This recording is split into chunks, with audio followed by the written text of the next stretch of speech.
കണ്ണൂരിൽ നിന്ന് മിഥുൻ പിള്ള ചേരുന്നു. മിഥുൻ, ഇപ്പോൾ ഈ തർപ്പണം ഏത് ഘട്ടത്തിലാണ് പുരോഗമിക്കുന്നത്? രാവിലെ തന്നെ വലിയ തിരക്കാണ് കണ്ണൂർ ജില്ലയിലെ വിവിധ ക്ഷേത്രങ്ങളിൽ ഉണ്ടായിരുന്നത്. ഇപ്പോഴത്തെ ഒരു സാഹചര്യം എന്താണ്?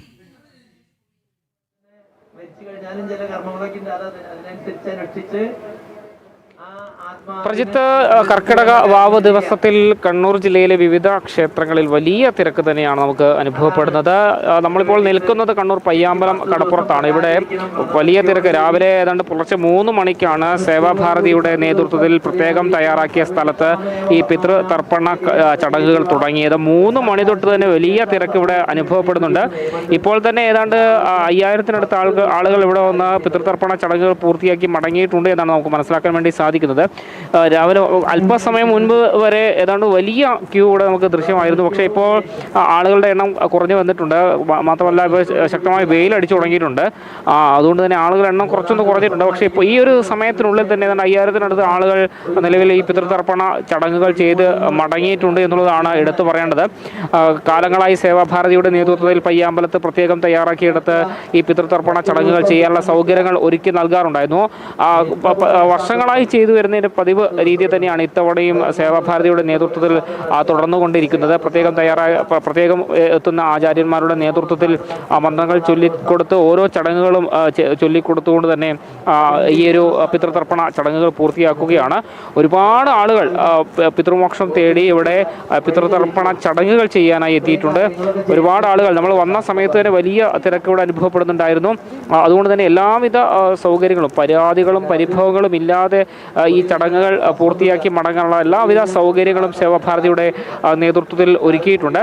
ഇതുകൂടാതെ കണ്ണൂർ ജില്ലയിലെ വിവിധ ക്ഷേത്രങ്ങളിലും സമാനമായ രീതിയിൽ പിതൃതർപ്പണ ചടങ്ങുകൾ നടന്നു വരുന്നുണ്ട്. പ്രധാനമായും ജില്ലയിലെ പ്രധാന ശിവക്ഷേത്രങ്ങൾ കേന്ദ്രീകരിച്ചുകൊണ്ടാണ് ഈ ചടങ്ങുകളൊക്കെ തന്നെ നടന്നു വരുന്നുണ്ട്. അവിടങ്ങളിലൊക്കെ തന്നെ ഒരുപാട് ഭക്തർ ഈ പിതൃതർപ്പണ ചടങ്ങുകൾക്കായി എത്തുകയും ചടങ്ങ് നടത്തി മടങ്ങുകയും ചെയ്യുന്നൊരു സാഹചര്യം ഉണ്ടായിട്ടുണ്ട്. ഏതായാലും നമുക്കറിയാം, ഒരു വർഷത്തെ കാത്തിരിപ്പാണ് പിതൃമോക്ഷം തേടി ഈ പിതൃതർപ്പണ ചടങ്ങുകൾ ചെയ്യാൻ വേണ്ടി ആളുകളുടെ ഒരു വർഷത്തെ കാത്തിരിപ്പാണ്. അതുകൊണ്ട് തന്നെ ഒരുപാട് ആളുകൾ എത്തുന്നു എന്നുള്ളത് എടുത്തു പറയേണ്ടതാണ്. ഇപ്പോഴും വലിയ തിരക്ക് പയ്യാമ്പലത്ത് അനുഭവപ്പെടുകയും ചെയ്യുന്നുണ്ട്. മുൻകാലങ്ങളിൽ മറ്റ് സന്നദ്ധ സംഘടനകളും ഉണ്ടാകാറുണ്ട്. പക്ഷേ ഇപ്രാവശ്യം സേവാഭാരതിയാണ് പ്രധാനമായിട്ടും ഈ പിതൃതർപ്പണ ചടങ്ങുകൾക്കുള്ള സൗകര്യം ഒരുക്കിയത്. അതുകൊണ്ട് തന്നെ സേവാഭാരതിയുടെ പവലിയൻ ഉൾപ്പെടെ വലിയ തിരക്ക് നമുക്കിവിടെ ദൃശ്യമാവുകയും ചെയ്യുന്നുണ്ട്. പ്രജിത്ത്, മിഥുൻ, അവിടെ ഒരു കാര്യം പറയാതെ പോകാൻ കഴിയില്ല. കാരണം ഒന്ന് ആലോചിച്ച് നോക്കൂ, ഈ കേരളത്തിലെ ഇത്തരം സ്ഥലങ്ങളിൽ സേവാഭാരതി പോലെയുള്ള സംഘടനകൾ, ഹൈന്ദവ സംഘടനകൾ എത്ര മനോഹരമായിട്ടാണ്, എത്ര ആചാര പെരുമയോടെയാണ് ഈ ചടങ്ങുകൾക്കൊക്കെ നേതൃത്വം നൽകുന്നത്, അവിടെ അടിസ്ഥാന സൗകര്യങ്ങൾ ഒരുക്കി നൽകുന്നത്. എന്നാൽ ഇത്തരം സംഘടനകളെ പുറത്താക്കാൻ വേണ്ടി ചില ശ്രമങ്ങളൊക്കെ ചില ജില്ലകളിലൊക്കെ നടന്നത് നമ്മൾ കണ്ടതാണ്. അത് സംബന്ധിച്ചിട്ടുള്ള ഇടപെടലുകൾ ദേവസ്വം ബോർഡിൻ്റെ അടക്കം ഭാഗത്തു നിന്നുണ്ടാകുകയും ചെയ്തതാണ്. പക്ഷേ അപ്പോഴും അതിനുശേഷം അവിടെ ഉണ്ടായിട്ടുള്ള ബലിതർപ്പണ ചടങ്ങുകളിലൊക്കെ മുൻവർഷങ്ങളിൽ വലിയ പരാതികളും ഉയർന്നിട്ടുണ്ട്. അപ്പോഴാണ് ഇപ്പോൾ കോഴിക്കോട് വരയ്ക്കൽ തീരത്തായാലും കണ്ണൂർ പയ്യാമ്പലത്തായാലും എല്ലാം സേവാഭാരതിയുടെ നേതൃത്വത്തിൽ ഇത്ര മനോഹരമായി ചടങ്ങുകൾ പുരോഗമിക്കുന്നത്. അത് പറഞ്ഞു പോകാതെ കഴിയില്ല. മിഥുൻ, ഓണം, വിഷു, തീർച്ചയായും അതൊരിക്കലും നമുക്ക് വെറുതെ പറഞ്ഞു പോകാൻ കഴിയുന്ന ഒന്നല്ല. കാരണം സേവാഭാരതി ഇത് ഇന്നോ ഇന്നലെയോ തുടങ്ങിയതല്ല. ഇത്തരത്തിൽ ഈ ഒരു പിതൃതർപ്പണ ചടങ്ങുകൾക്ക് പയ്യാമ്പലത്ത് വിപുലമായ സൗകര്യം ഒരുക്കുന്നത് വർഷങ്ങളായുള്ളൊരു പതിവാണ്. അത് ഇപ്രാവശ്യവും മുടക്കമില്ലാതെ തുടരുന്നു. കണ്ണൂർ ജില്ലയിൽ നമ്മൾ ചിന്തിക്കേണ്ടത് ഈ പയ്യാമ്പലത്ത് ദേവസ്വം ബോർഡോ മറ്റ് സർക്കാർ സംവിധാനങ്ങളോ അല്ല ഈ പിതൃതർപ്പണ ചടങ്ങുകൾക്കായുള്ള സൗകര്യം ഒരുക്കുന്നു എന്നുള്ളത് എടുത്ത് പറയേണ്ടതുണ്ട്. പല ക്ഷേത്രങ്ങളിലും ചെയ്യുന്നുണ്ട്. പക്ഷേ നമുക്കറിയാം, ഇത്രയും വിപുലമായ സൗകര്യത്തിൽ കണ്ണൂർ ജില്ലയിൽ മറ്റെവിടെയും ചെയ്യുന്നുണ്ടാകാൻ സാധ്യതയില്ല എന്ന് തന്നെ എടുത്തു പറയേണ്ടതുണ്ട്. കാരണം ഏറ്റവും കൂടുതൽ ആളുകൾ ഈ പിതൃതർപ്പണ ചടങ്ങുകൾ ചെയ്യാൻ വേണ്ടി ഓടിയെത്തുന്നത് അല്ലെങ്കിൽ ഒഴുകിയെത്തുന്നത് പയ്യാമ്പലത്തേക്ക് തന്നെയാണ്. ഇവിടെ സൗകര്യമൊരുക്കുന്നത് സേവാഭാരതിയാണ്.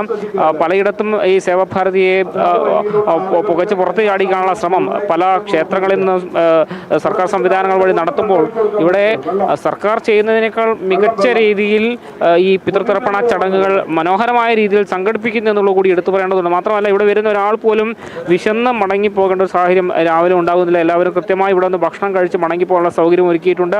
വരുന്ന ആളുകൾക്ക് എന്തെങ്കിലും ശാരീരിക അസ്വസ്ഥതകൾ ഉണ്ടെങ്കിൽ അവരെ കൊണ്ടുപോകാൻ ആംബുലൻസ് സൗകര്യം സേവാഭാരതി സർവ്വസജ്ജമായി തന്നെ ഇവിടെ എല്ലാ ചടങ്ങുകൾക്കും എല്ലാ കാര്യങ്ങൾക്കും ഏകോപനം നൽകുന്നുണ്ട് എന്നുള്ളത് കൂടി എടുത്തു പറയേണ്ടതുണ്ട്. പ്രജിത്ത്.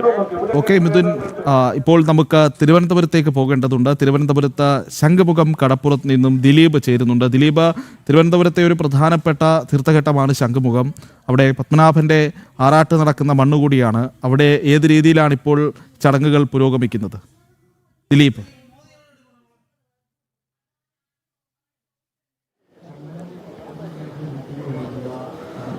പ്രജിത്ത്, നിലവിൽ ഇപ്പോഴും ആയിരക്കണക്കിന് വിശ്വാസികളാണ് ശംഖുമുഖത്ത് എത്തിക്കൊണ്ടിരിക്കുന്നത്. പിതൃ മോക്ഷത്തിനായി ആയിട്ടുള്ള ബലിതർപ്പണം ഇപ്പോഴും പുരോഗമിച്ചുകൊണ്ടിരിക്കുകയാണ്. ദേവസ്വം ബോർഡിൻ്റെയും ഹിന്ദു ഐക്യവേദിയുടെയും ബജരംഗ് ദളിൻ്റെയും വിശ്വ പരിഷത്ത് അടക്കമുള്ളവരുടെ നേതൃത്വത്തിലാണ് ഇവിടെ കാർമ്മികത്വം വഹിക്കുന്നത്. നമുക്ക് ദൃശ്യങ്ങളിൽ കാണുന്നത് പോലെ തന്നെ ഒട്ടനവധി വിശ്വാസികളാണ് ഇപ്പോൾ ബലി അർപ്പിക്കുന്നതിന് വേണ്ടി ഇവിടെ ഇരിക്കുന്നതും. അതേസമയം തന്നെ എല്ലാ സുരക്ഷാ ക്രമീകരണങ്ങളും അതോടൊപ്പം തന്നെ KSRTC അടക്കമുള്ള എല്ലാ സർവീസുകളും സജ്ജമാണ്. ഈറനണിഞ്ഞ് അരയിൽ വെള്ളത്തോർത്തുമുണ്ട് ചുറ്റിയ ആയിരക്കണക്കിന് ഭക്തർ ക്ഷേത്രമുറ്റത്തും അതോടൊപ്പം തന്നെ ഈ കാർമ്മികത്വം വഹിക്കുന്നവരുടെ നിർദ്ദേശങ്ങൾ പാലിച്ചുകൊണ്ട് കർമ്മങ്ങൾ ചെയ്യുന്നതിന് വേണ്ടി ഇരിക്കുന്ന ദൃശ്യങ്ങളാണ് ഇപ്പോൾ നമുക്ക് കാണാൻ സാധിക്കുന്നതും. അതോടൊപ്പം തന്നെ ഇതിന് പുറത്തായിട്ട് ഒട്ടനവധി ഭക്തജനങ്ങൾ അല്ലെങ്കിൽ വിശ്വാസികൾ പിതൃമോക്ഷത്തിനായിട്ട് കാത്തു നിൽക്കുന്നുമുണ്ട്. നിലവിലെന്തായാലും ഈ പിതൃതർപ്പണത്തിന് ശേഷം മുൻകാലങ്ങളിൽ ഈ ശംഖുമുഖ കടലിൽ തന്നെ മുങ്ങി നിവരാനുള്ള ഒരു അവസരമുണ്ടായിരുന്നു, അല്ലെങ്കിൽ ഒരു സാധ്യത ഉണ്ടായിരുന്നു. പക്ഷേ നിലവിലെന്തായാലും ഈ കടൽക്ഷോഭവും അതോടൊപ്പം തന്നെ സുരക്ഷാ മാനദണ്ഡം അനുസരിച്ച് ഇവിടെ ഒരു ക്രമീകരണം നടത്തിയിട്ടുണ്ട്. അതായത് ഇതിന് തൊട്ട് അടുത്തായിട്ട് തന്നെ ബാരിക്കേഡ് സ്ഥാപിച്ചിട്ടുണ്ട്. ആ ബാരിക്കേഡ് നിന്നുകൊണ്ടാണ് വിശ്വാസികൾ ബലി അർപ്പിക്കേണ്ടതും എന്നടക്കമുള്ള കാര്യങ്ങളാണ് നിർദ്ദേശം നൽകിയിട്ടുള്ളത്. സുരക്ഷാ മാനദണ്ഡത്തിന്റെ അടിസ്ഥാനത്തിലാണ് അത്തരത്തിലൊരു ക്രമീകരണം നടത്തിയിരിക്കുന്നത്. എന്തായാലും പിതൃമോക്ഷത്തിനായിട്ടും പിതൃ പരമ്പരകളുടെ മോക്ഷത്തിനായിട്ട് ഒട്ടനവധി വിശ്വാസികളാണ് ഇപ്പോഴും ശംഖുമുഖത്ത് എത്തിക്കൊണ്ടിരിക്കുന്നതും. ആയിരക്കണക്കിന് വിശ്വാസികൾ നിലവിൽ എന്തായാലും ഇപ്പോഴും എത്തിക്കൊണ്ടിരിക്കുകയാണ്. എന്തായാലും അതായത് തിരുവനന്തപുരം കോർപ്പറേഷൻ നേതൃത്വത്തിലാണ് മുന്നൊരുക്കങ്ങളും എല്ലാം തന്നെ പൂർത്തിയാക്കിയിട്ടുള്ളത്. യാതൊരുവിധ പ്രശ്നങ്ങളോ ഇതുവരെ റിപ്പോർട്ട് ചെയ്തിട്ടില്ല എന്നാണ് ഏറ്റവും ആശ്വാസകരമായവും അതോടൊപ്പം തന്നെ സന്തോഷം നൽകുന്ന കാര്യങ്ങളും. ശംഖുമുഖത്തും അതോടൊപ്പം തന്നെ തിരുവനന്തപുരത്തെ മറ്റൊരു പ്രധാനപ്പെട്ട സ്ഥലമാണ് തിരുവല്ലം പരശുരാമ ക്ഷേത്രം. ആ രണ്ട് സ്ഥലങ്ങളിലും നേമം MLAയും അതുപോലെ തന്നെ BJP സംസ്ഥാന അധ്യക്ഷനുമായ രാജീവ് ചന്ദ്രശേഖർ 2 ദിവസം മുമ്പ് തന്നെ അവിടെ എത്തി അവിടെ എങ്ങനെയാണ് മുന്നൊരുക്കങ്ങൾ നടത്തേണ്ടത് എന്നടക്കമുള്ള കാര്യങ്ങൾ അദ്ദേഹത്തിൻ്റെ അധ്യക്ഷതയിൽ ചേർന്ന യോഗത്തിൽ തന്നെ അദ്ദേഹം വളരെ നിർദ്ദേശം നൽകിയതിൻ്റെ അടിസ്ഥാനത്തിൽ എല്ലാം വളരെ പെട്ടെന്ന് അല്ലെങ്കിൽ യാതൊരുവിധ പ്രശ്നവുമില്ലാതെ നടപ്പിലാക്കാൻ സാധിച്ചതും ഏറ്റവും പ്രധാനപ്പെട്ട കാര്യങ്ങളൊന്നാണ്. പ്രത്യേകിച്ച് തിരുവല്ലം പരശുരാമ ക്ഷേത്രത്തിൽ അദ്ദേഹം എത്തിയ അവലോകന യോഗത്തിൽ തന്നെ എങ്ങനെയാണ് ഇത് സജ്ജീകരിക്കേണ്ടതും എങ്ങനെയാണ് ഇതിൻ്റെ പ്രവർത്തനവുമായി മുന്നോട്ട് പോകേണ്ടതും KSEB, KSRTC, തദ്ദേശ സ്വയംഭരണ വകുപ്പ് എന്നതടക്കമുള്ള കാര്യങ്ങൾ അദ്ദേഹം നിർദ്ദേശം നൽകുകയും അതിൻ്റെ അടിസ്ഥാനത്തിലുള്ള എല്ലാ പ്രവർത്തനങ്ങളും ഏകോപിപ്പിക്കാൻ അദ്ദേഹത്തിന് സാധിച്ചു.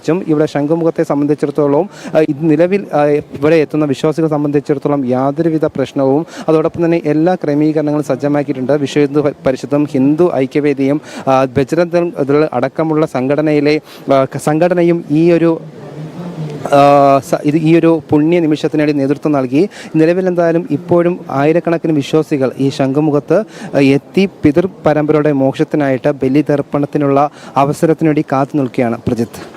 ഓക്കെ ദിലീപ് തുടരുക. ഇനി നമുക്ക് ആലുവ മണപ്പുറത്തേക്ക് പോകണം. കേരളത്തിലെ ഏറ്റവും പ്രധാനപ്പെട്ട തർപ്പണഘട്ടങ്ങളിലൊന്നാണ് ആലുവ മണപ്പുറം. എപ്പോഴും ഈ ബലിതർപ്പണ ചടങ്ങുകളുമായി ബന്ധപ്പെട്ട ചർച്ചകളിലുമൊക്കെ വരാറുള്ള അതിൻ്റെ എല്ലാവിധമായ ഐതിഹ്യ പെരുമകളും നിറഞ്ഞൊരു പ്രദേശമാണ്. അവിടെ ആലുവ മണപ്പുറത്ത് നിന്നും മിഥുൻ അയ്യപ്പൻ ചേരുന്നുണ്ട്. മിഥുൻ, ഞാൻ സൂചിപ്പിക്കുകയായിരുന്നു ഒരുപക്ഷെ ബലിതർപ്പണ ചടങ്ങുകൾക്ക് ഈ പിതൃതർപ്പണ ചടങ്ങുകൾക്ക് ഇതിലും പുണ്യമുള്ളൊരു പ്രദേശം കേരളത്തിലുണ്ടോ എന്നുള്ളത് സംശയമാണ്. എന്തായാലും ആലുവ മണപ്പുറത്തെ ചടങ്ങുകൾ എങ്ങനെ പുരോഗമിക്കുന്നു, അവിടുത്തെ ആ പാരമ്പര്യം കൂടി ഒന്ന് പറഞ്ഞു പോയാൽ നന്നായിരിക്കും.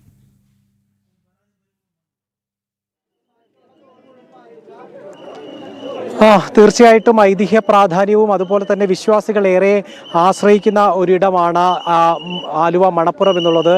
തീർച്ചയായിട്ടും അതിന് നമ്മുടെ പുരാണേതിഹാസങ്ങളുമായി ഏറെ ബന്ധമുണ്ട്. 108 ശിവക്ഷേത്രങ്ങളിൽ ഏറ്റവും പ്രസിദ്ധമായ ഒന്നാണ് ആലുവ ശിവക്ഷേത്രം എന്ന് പറയുന്ന ആ ആലുവ ശിവക്ഷേത്രത്തിനോട് ചേർന്ന് കിടക്കുന്ന ശ്രീശങ്കരനെ തഴുകി ഒഴുകുന്ന പെരിയാറിൻ്റെ തീരത്താണ്, ഈ മണപ്പുറത്താണ് ഈ ഇത്തരത്തിൽ പിതൃതർപ്പണം നടക്കുന്നത്. ഒപ്പം തന്നെ ഈ തീരത്തിന് മറ്റൊരു പ്രത്യേകത കൂടിയുണ്ട്. അത് ശ്രീരാമചന്ദ്രൻ ജടായുവിന് വേണ്ടി ശേഷക്രിയകൾ ചെയ്ത, അതായത് ഇത്തരത്തിലുള്ള തർപ്പണം ചെയ്ത ഒരിടം കൂടിയാണ് ഈ മണപ്പുറം എന്നാണ് വിശ്വസിക്കുന്നത്. അതുകൊണ്ട് തന്നെ ഇവിടെ ഒരു തർപ്പണം നടത്തിക്കഴിഞ്ഞാൽ തങ്ങളുടെ പിതൃക്കൾക്ക് മോക്ഷം ലഭിക്കുമെന്നും സായുജ്യമടയുമെന്നും എല്ലാം ഒരു വലിയ വിശ്വാസമുണ്ട്. അതുകൊണ്ട് തന്നെയാണ് കേരളത്തിൽ അങ്ങോളം ഇങ്ങോളമുള്ള ആളുകൾ, എറണാകുളത്ത് നിന്ന് മാത്രമല്ല വിവിധ ഇടങ്ങളിൽ നിന്നുള്ള ആളുകൾ ഈ ആലുവ മണപ്പുറത്തേക്ക് ഒഴുകിയെത്തുന്നത്. അത് ഇന്ന് നടക്കുന്ന കർക്കിടക വാവുബലിക്ക് മാത്രമല്ല, ശിവരാത്രിക്കുമെല്ലാം ഇവിടേക്ക് ഒഴുകിയെത്തുന്ന ഭക്തജനങ്ങൾക്ക് കണക്കില്ല എന്നുള്ളത് തന്നെയാണ്. ഇന്ന് 2 മണി മുതൽ ആരംഭിച്ച ബലിതർപ്പണ ചടങ്ങുകൾ ഇപ്പോഴും 38 ബലിപീഠങ്ങളിലായി, പന്തലുകളായി ശ്രദ്ധയിൽപ്പെട്ടിട്ടില്ല എന്നുള്ളതാണ് ഏറ്റവും സന്തോഷകരമായി. ഞങ്ങളുടെ ക്രമീകരണങ്ങളൊക്കെ നന്നായിരിക്കുന്നു. വന്നവർക്കൊന്നും പരാതിയില്ല, തൃപ്തിയായിട്ട് ചെയ്യാൻ പറ്റി. മഴയില്ലാത്തതും വലിയ അനുഗ്രഹമായി. അങ്ങനെ ഒരു തൃപ്തികരമായിട്ടൊരു ബലിതർപ്പണം നടന്നുകൊണ്ടിരിക്കുന്നതിൻ്റെ ഒരു സന്തോഷത്തിലാണ്. ഞാനും ബലിയിടാൻ വന്നതാണ് ഇപ്പോൾ ശരിക്കും പറഞ്ഞാൽ. കാണാനും എൻ്റെ ബലിതർപ്പണം എനിക്ക് കൊണ്ടുവന്നത് അത് വേണ്ടത്ര വിജയിച്ചു എന്ന് പറഞ്ഞുകൂടാ. എന്നാൽ 2000 പേരെ, ഞങ്ങൾ 5000 ഉദ്ദേശിച്ചുള്ളൂ, പക്ഷെ 2000 പേരെ കയറിയുള്ളത്. അതിനകത്ത് ചില ടെക്നിക്കൽ പ്രോബ്ലംസ് ഉണ്ട്, ഞാനും കയറി നോക്കിയായിരുന്നു. അത് പരിഷ്കരിക്കാം, ഇതൊരു പരീക്ഷണാടിസ്ഥാനത്തിൽ. എന്നാലും 2000 പേർക്ക് ടിക്കറ്റ് കൊടുക്കാൻ പറ്റി. ഉണ്ട്, മണ്ഡപത്തിൻ്റെ എണ്ണം കൂട്ടിയിട്ടുണ്ട്, കൗണ്ടറുകളുടെ എണ്ണം കൂട്ടിയിട്ടുണ്ട്. അതിൻ്റെ ഒരു പ്രയോജനമുണ്ട്. ഏതായാലും മറ്റു വിഷയങ്ങളൊന്നും തന്നെ ഇല്ല. സന്തോഷം. ടിക്കറ്റ് എടുത്തല്ലേ?